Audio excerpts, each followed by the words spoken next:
सूरज की तरह अगर चमकना चाहते हो तो सूरज की तरह जलना भी पड़ेगा। आज की इस वीडियो में हम जानेंगे कि चुंबक क्या है, चुंबक की खोज कैसे हुई, चुंबक के कौन कौन से रूप हैं, प्रकृति में चुंबक किस रूप में पाया जाता है, मानव द्वारा चुंबक को किस तरीके से निर्मित किया जाता है, चुंबक का उपयोग कहाँ कहाँ किया जाता है, चुंबक का चुंबकत्व किस तरीके से कमजोर या समाप्त हो जाता है, किसी चुंबक को लटकाने पर वो उत्तर और दक्षिण दिशा में ही क्यों रुकता है, चुंबकीय फ्लक्स क्या है, चुंबकीय बल रेखाएं क्या है, और भी चुंबक से जुड़े बहुत सारे सवालों के जवाब आज हम इस वीडियो में जानने वाले हैं। तो सबसे पहले हम जानते हैं कि चुंबक की खोज कैसे हुई।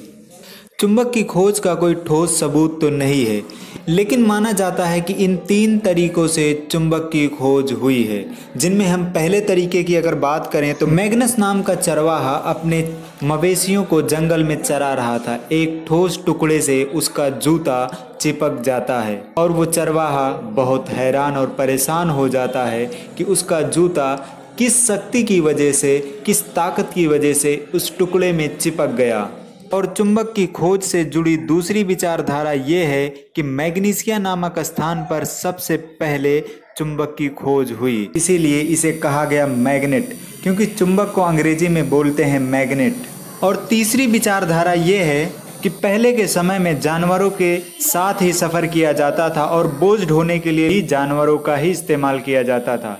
जैसे घोड़ों का इस्तेमाल किया जाता था तो उनके पैर में नीचे की तरफ लोहे की नाल लगा दी जाती थी। घोड़ों के पैरों में नाल लगी होने के कारण जहां पर भी मिट्टी में चुंबक की थोड़ी बहुत मात्रा पाई जाती थी तो वो छोटे छोटे पत्थर जैसे टुकड़े बिल्कुल बारीक से घोड़े की नाल में चिपक जाते थे। और ये जो बारीक टुकड़े चिपकते चिपकते जब ज़्यादा मात्रा में हो जाते थे तो घोड़ों को चलने में दिक्कत होने लगती थी। फिर इन छोटे छोटे बारीक टुकड़ों को घोड़े की नाल से अलग किया जाता था ताकि घोड़े सही तरीके से चल सकें।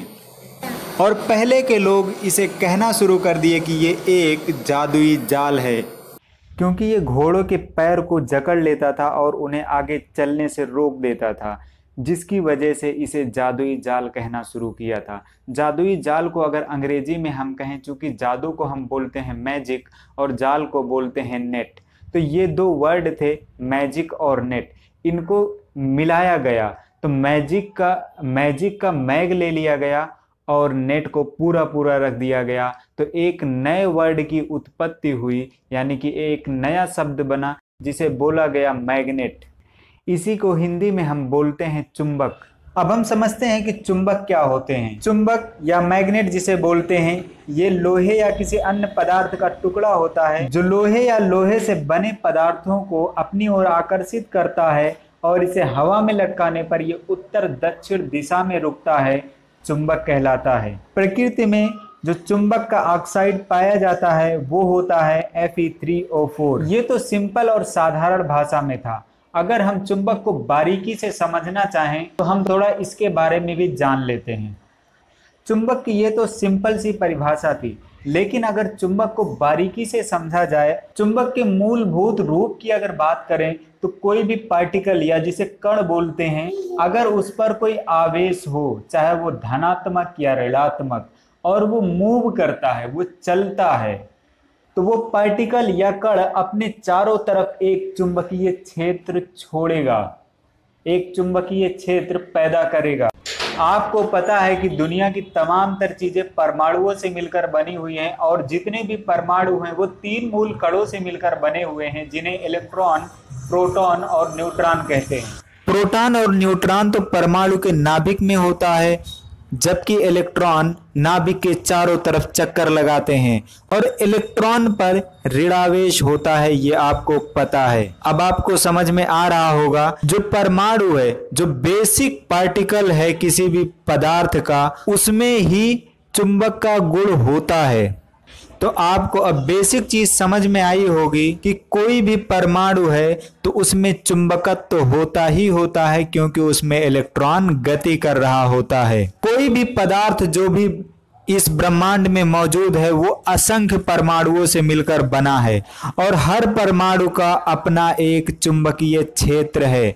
तो अब जो नॉर्मल परमाणु होते हैं उसमें क्या होता है कि ये चुंबकीय क्षेत्र किसी का उत्तर दिशा में, किसी का दक्षिण दिशा में, किसी का ऊपर, किसी का नीचे, ये चारों तरफ फैला हुआ होता है। तो जो रिजल्ट, जो परिणामी चुंबकत्व का गुण होता है वो 0 हो जाता है। और जो चुंबक होते हैं उनमें ये सारे जो परमाणुओं के चुंबकीय क्षेत्र होते हैं, जो डोमेन होते हैं, वो एक दिशा में होते हैं। यही कारण है कि चुंबक पर तो हमें चुंबकत्व दिखाई देता है लेकिन दूसरे पदार्थों पर चुंबकत्व नजर नहीं आता है।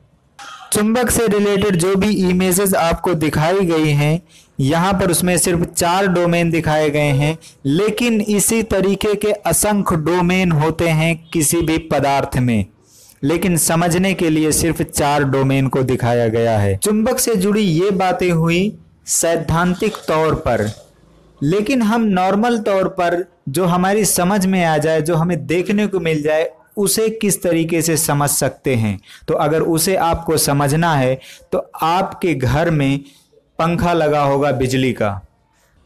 ये पंखा कब चलेगा? ये पंखा तब चलेगा जब इसकी जो बाइंडिंग है उसमें करंट चलेगा। करंट चलेगा यानी कि इलेक्ट्रॉन चलेगा। अब आपको करना क्या है? इलेक्ट्रॉन इसमें चल रहा है, आपको पता है। अब करना क्या है कि आपको एक पेचकस लेना है, प्लास्टिक होती है, उसे पकड़ करके, और जिधर की तरफ उसका लोहे का भाग होता है उसे, वो जहां पर बाइंडिंग होगी वहां पे आप ले जाओगे तो उसके करीब जैसे पेचकस को ले जाओगे तो वो उस पे चिपकेगा। आपको समझ में आ जाएगा कि जब इलेक्ट्रॉन चल रहा है तब चुंबकीय क्षेत्र पैदा हो रहा है। चुंबक के 2 प्रकार होते हैं, एक होता है अस्थायी चुंबक परमानेंट मैग्नेट और दूसरा होता है अस्थायी चुंबक टेम्परेरी मैग्नेट। अस्थायी चुंबक ऐसे चुंबक को बोलते हैं जिसका चुंबकीय क्षेत्र स्थिर रहता है, ना तो घटता है ना बढ़ता है, चाहे बाहर उसे विद्युत धारा दी जाए या ना दी जाए।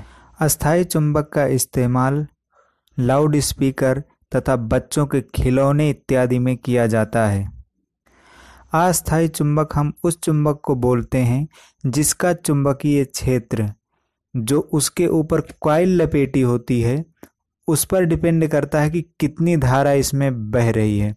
धारा को अगर हम बढ़ाते हैं तो चुंबकीय क्षेत्र उसका बढ़ता जाएगा, धारा को हम कम करेंगे तो चुंबकीय क्षेत्र कम होगा, और जैसे जैसे धारा बिल्कुल 0 पर आ जाएगी उसका चुंबकीय क्षेत्र भी 0 हो जाएगा। इस प्रकार के चुंबक का उपयोग इलेक्ट्रिकल मशीन में किया जाता है। अब हम समझते हैं कि अस्थायी चुंबक हमें बनाना है और अस्थायी चुंबक हमें बनाना है तो क्या करना होगा। जैसे मान लीजिए कि हमें अस्थायी चुंबक बनाना है तो एक लोहे का टुकड़ा आप लीजिए, उसे रख दीजिए, उसके ऊपर चुंबक को एक ही दिशा में बार बार आप घुमाइए। तो बार बार घुमाने से क्या होगा, जो लोहे का टुकड़ा आपने नीचे रखा है उसमें भी चुंबकीय गुण आ जाएगा।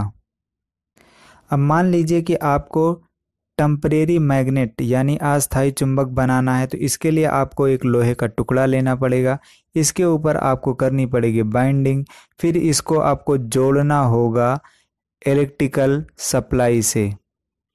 जब इसमें धारा प्रवाहित होगी तब ये लोहे का टुकड़ा चुंबक बन जाएगा। जैसे जैसे धारा को आप बढ़ाएंगे वैसे वैसे इसका चुंबकीय क्षेत्र बढ़ता जाएगा, और जब आप धारा को शून्य कर देंगे यानी कि विद्युत सप्लाई को हटा देंगे तो इसका चुंबकीय क्षेत्र लगभग 0 हो जाएगा। किसी भी चुंबक को गर्म करने या चोट पहुंचाने पर उसका चुंबकीय क्षेत्र धीरे धीरे नष्ट होने लगता है। चुंबकीय पदार्थों को 3 भागों में वर्गीकृत किया गया है। ये भाग हैं आपके प्रतिचुंबकीय, अनुचुंबकीय और लौह चुंबकीय।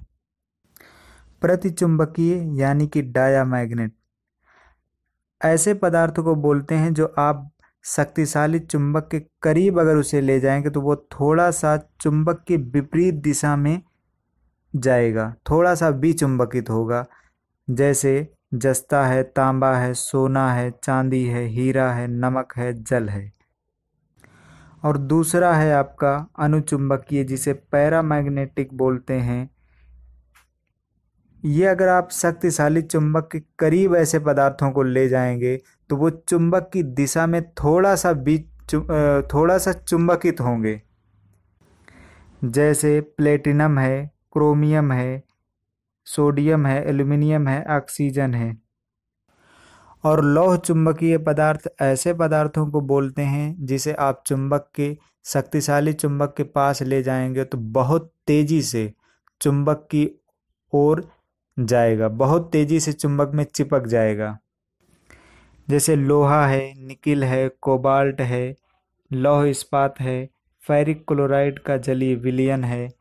ऐसी चीज़ों को आप चुंबक के पास ले जाएंगे तो बहुत तेजी से चुंबक में चिपकेंगी। चुंबक का उपयोग हम कहाँ करते हैं, इसके लिए हम एक वीडियो बना देंगे जिसमें चुंबक को हम कहाँ कहाँ पर किस किस रूप में इस्तेमाल करते हैं वो सारी जानकारी आपको उस वीडियो में देंगे। अगर ये जानकारी आपको पसंद आई हो तो आप हमारे चैनल से जुड़े रहें और लोगों को भी जोड़ें जो इस तरीके की जानकारी चाहते हैं। जय हिंद।